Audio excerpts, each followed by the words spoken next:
Welcome back. Today we are going to set up SSH keys for Git.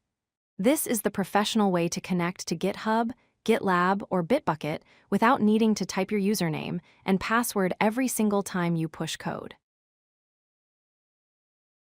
First, why are we doing this? Most beginners start with HTTPS, which is fine, but it often requires entering credentials frequently or managing complex personal access tokens. SSH, or Secure Shell, uses a cryptographic key pair.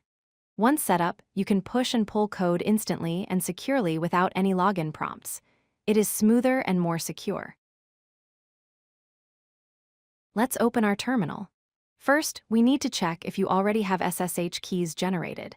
Type the command list, all, inside the .ssh directory.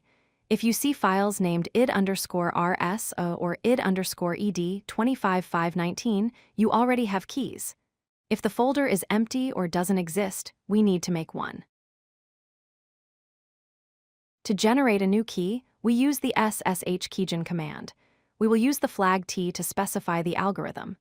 ED25519 is the modern standard. It is fast and secure. The -C flag lets us add a label, like your email address, so you can identify this key later.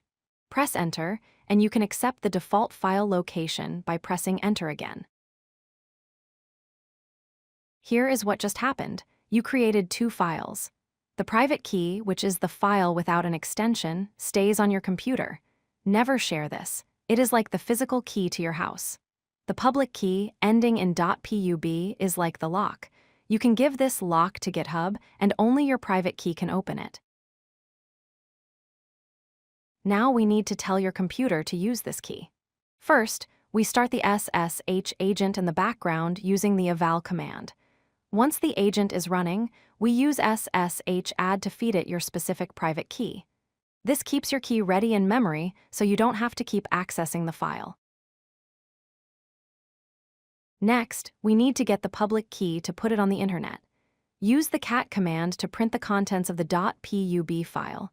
It will spit out a long string starting with SSH-. Copy this entire block of text carefully, making sure you don't add extra whitespace.